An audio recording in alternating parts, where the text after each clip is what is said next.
Hey guys, welcome back to my channel. I am Erica if you're new to my channel. And if you watched my last video, you know that we are currently sort of in the middle of potty training our 2.5-year-old son. His name is Charlie if you're new. And we started 6 days ago. So we're on the 6th day of potty training. Yesterday on day 5 was the first day that he went the entire day with no accidents, which obviously was so exciting. It has not been an easy process, and I have learned so much through the last 6 days, and I have a lot that I want to share with you guys so that if you're getting ready to go through the process, you can avoid some things and maybe learn from my mistakes. So I am sharing 5 things not to do while potty training. I do want to put a little disclaimer in this video. These are all just my opinions. I have done a lot of research online, but I'm definitely not an expert still. So just take them with a grain of salt, and if you want to follow my little rules, then follow them. If not, totally fine. I don't expect everybody to agree with me on all of these things, but this is just what I've learned and what I want to share with you guys. So hopefully it helps you out.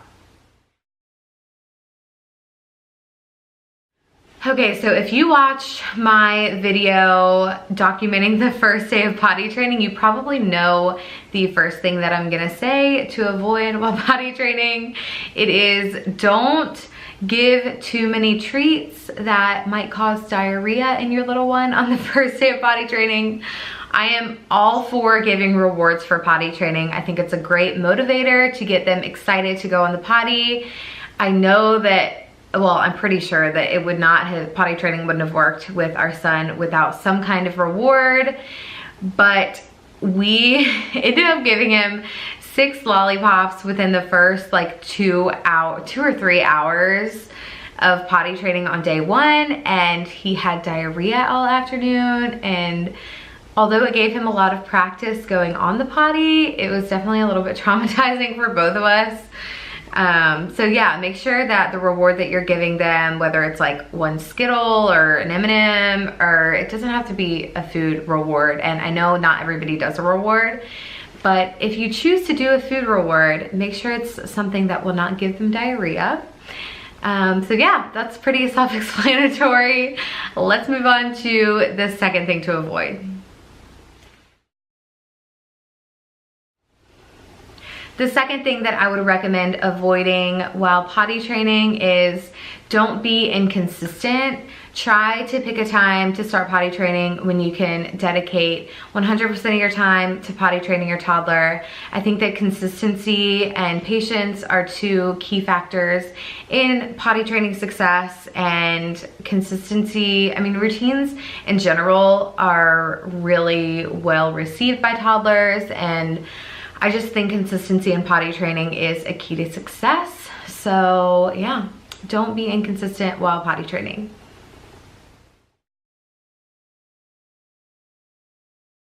Okay, and number 3 is don't treat accidents like a big deal.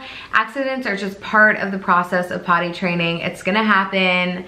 Overemphasizing accidents can actually lead to reinforcement of the behavior. So you definitely don't want to reinforce the behavior and like make it something that happens more often. Just communicate the correct way to go potty. Just say like, okay, next time you need to go potty, tell mommy and daddy and we'll go in the big boy potty.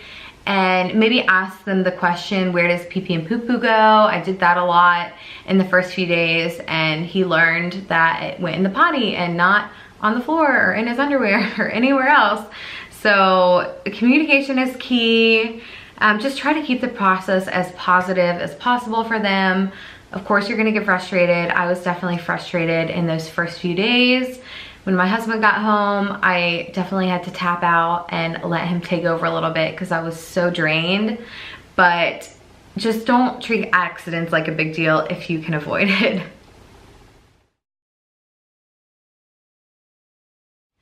Okay, number 4 is one that I don't know if everybody's gonna agree with me on or not, but that's okay. This is just my opinion. And number 4 is to not buy a child-sized potty and just have your child use the big boy potty or big girl potty. big kid potty, whatever, and maybe get a stool so that they can get up there on themselves and feel a little bit more independent.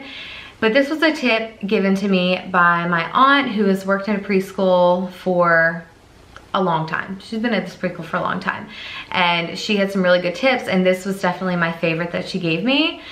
And the reason for doing this is, if you teach them to go in a potty or a small potty, then they might end up being scared of the big potty, so that when you're like out at Target, you have to bring the potty with you, or even when you're at home, it's kind of a pain to have the potty like in every room that you're playing in. I guess you could just keep it in the bathroom. I'm not really sure. I just know that I'm really happy that we don't have to make the transition again later on from the little potty to the big kid potty, and it makes traveling a lot easier when they're just used to going on a big potty. So that is my tip number 4.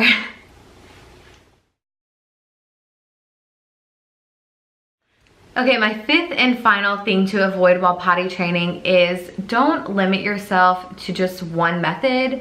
There are so many different methods out there for potty training, different approaches that you can take, using pull-ups, and going straight to underwear, doing naked from the waist down for a few days.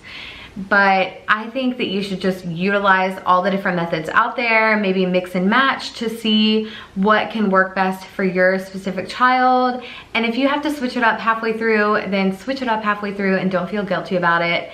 You know what's gonna work best, and you can see the progress when you are doing the thing that's gonna work best for them.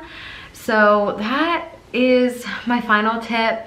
I hope that this video helps you guys out, and maybe you can leave me some tips in the comments below, since we still are sort of at the beginning of this journey. And yeah, I will see you in my next video. Bye guys.